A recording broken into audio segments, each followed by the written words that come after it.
नमस्कार दोस्तों और स्वागत है आपका मेरे इस चैनल जिसका नाम है अजीब दास्तान। दोस्तों आज मैं आपको एक बहुत ही डरावनी कहानी सुनाने जा रहा हूँ। इसमें कुछ किरदार हैं और किरदार एक है रिया, उसकी मम्मी सुमन और उसके पापा विनोद।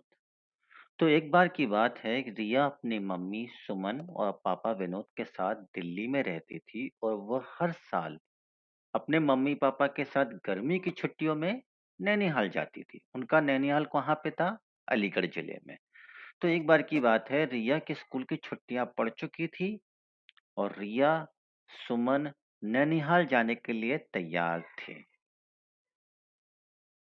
तो विनोद को ऑफिस में काफ़ी काम होने की वजह से शाम को ही छुट्टी मिल पाई और जब दिन ढल चुका था तो सुमन ने कहा, "अब रहने दो, अब जाने का समय नहीं है, सुबह होते ही हम अलीगढ़ के लिए निकल जाएँगे।" इस पर विनोद ने कहा कि हमारे पास तो खुद की कार है।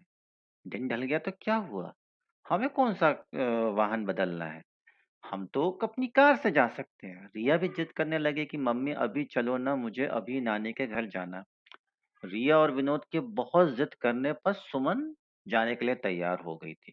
लेकिन उसको ना अंदर ही अंदर न जाने क्यों उसका मन घबरा रहा था, उसको बेचैनी हो रही थी, उसको अच्छा नहीं लग रहा था।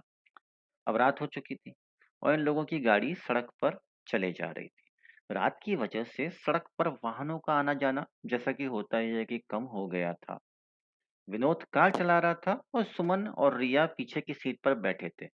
जिस गांव में उन्हें जाना था वह गांव अलीगढ़ से करीब 20 किलोमीटर और आगे था।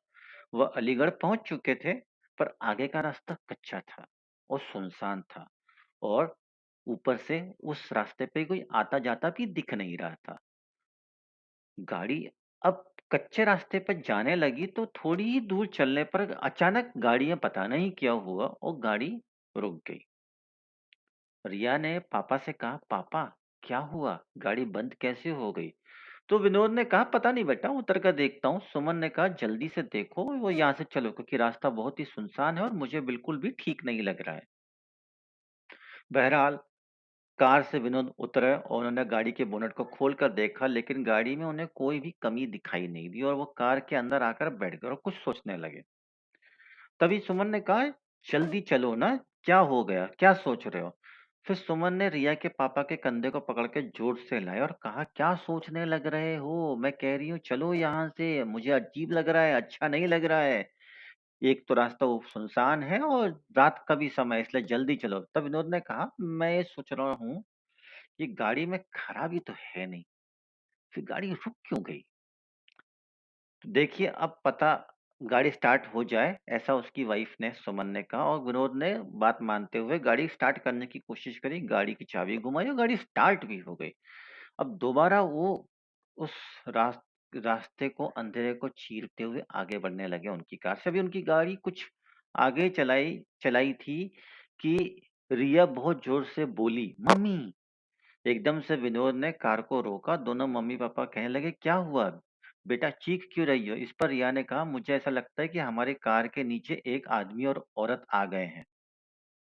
विनोद ने कहा, "नहीं बेटा, ऐसा कुछ नहीं है।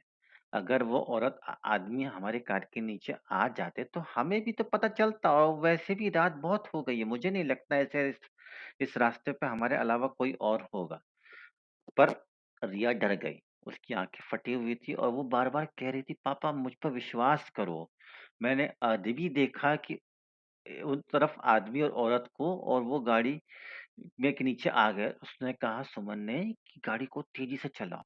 तो गाड़ी की रफ्तार विनोद ने और तेज़ कर दी। तभी गाड़ी के शीशे में विनोद को एक डरावना चेहरा दिखाई दिया। उस डरावने चेहरे को देखते ही विनोद के हाथ का स्टीयरिंग से छूट गया और गाड़ी का बैलेंस बिगड़ने की वजह से गाड़ी इधर-उधर चलने लगी। फिर भी विनोद ने जैसे-तैसे करके अपनी गाड़ी को संभाला।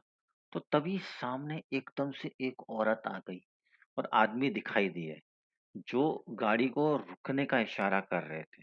लेकिन विनोद ने गाड़ी नहीं रोकी, बल्कि गाड़ी की रफ्तार और तेज कर ली क्योंकि अब तक तो वो रिया की बात पर विश्वास नहीं कर रहा था। पर अचानक से इन दोनों आदमी और औरत को ऐसे सामने देखकर और लिफ्ट मांगने पे उसको डर लगने लगा।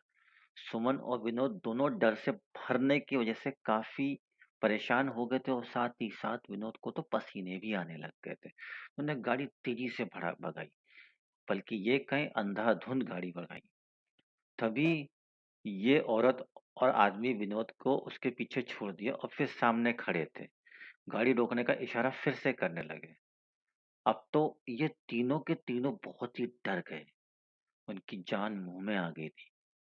तभी अचानक हुआ क्या कि सुमन का फोन बजा। वहां से बोला, हेलो कौन? तो दूसरी तरफ से सुमन का जो भाई था, अर्जुन, वो बोल रहा था, हेलो दीदी, कैसी है हो आप? सुमन ने कहा, भैया कुछ ठीक नहीं है, इस रास्ते पे बहुत गड़बड़ है। और सुमन ने उन दोनों आदमी औरत के बारे में अर्जुन को बता दिया। तब अर्जुन ने कहा, दीदी आप बिल्कुल चिंता मत करो, मैं अभी आता हूँ। और 10-15-20 मिनट में बाद ही अर्जुन वहां रास्ते पर खड़ा था। विनोद ने गाड़ी रोकी और कहा, अर्जुन अच्छा हुआ तुम आ गए, पता नहीं क्या हो रहा है हमारे साथ, कुछ समझ नहीं आ रहा है। अर्जुन ने कहा, कोई बात नहीं जीजा जी, मैं आ गया हूँ ना, अब आपको कोई प्रॉब्लम नहीं होगी। अर्जुन भी अब कार में बैठ गया और कार की तरफ बढ़ चला। अब तो मानो जैसे सुमन और रिया का डर ही गायब हो गया, क्योंकि अर्जुन आ जाने की वजह से।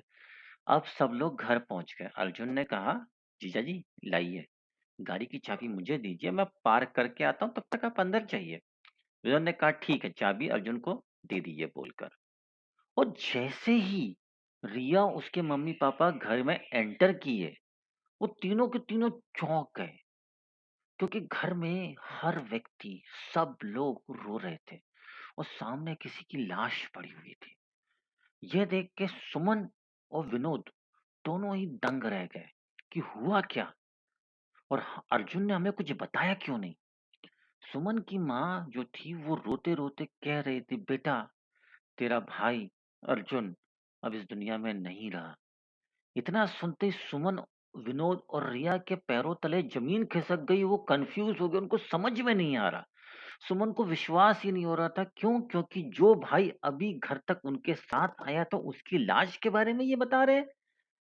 तो उसको लगा कि कुछ वहम हो गया। उसने अर्जुन के चेहरे पर से कफन हटाया तो देखा, सचमुच सचमुच वहां पर अर्जुन की लाश ही पड़ी हुई थी। सुमन के पिता ने बताया कि रात 9 बजे अर्जुन अपनी बाइक से घर आ रहा था। तभी उसकी बाइक को एक ट्रक ने जोरदार टक्कर मारी, जिससे उसके सर में चोट आ गई और मौके पर उसकी मौत हो गई। मगर अर्जुन मर चुका था, तो बाहर कौन था? दोस्तों, ये हमारे अपने जब कई बार दूर हो जाते हैं तो किसी वजह से फिर भी जुड़ जाते हैं। मरने के बाद भी उस जुड़ाव, उस प्यार, उस सब चीज़ों की वजह से वो हमारे पास आ जाते हैं, हमारी मदद करने के लिए। तो दोस्तों, ये एक ऐसी सच्ची डरावनी कहानी थी जो आज मैंने आपको पढ़कर सुनाई। दोस्तों, कमेंट में मुझे बताइए कि आपको ये कहानी कैसी लगी। धन्यवाद।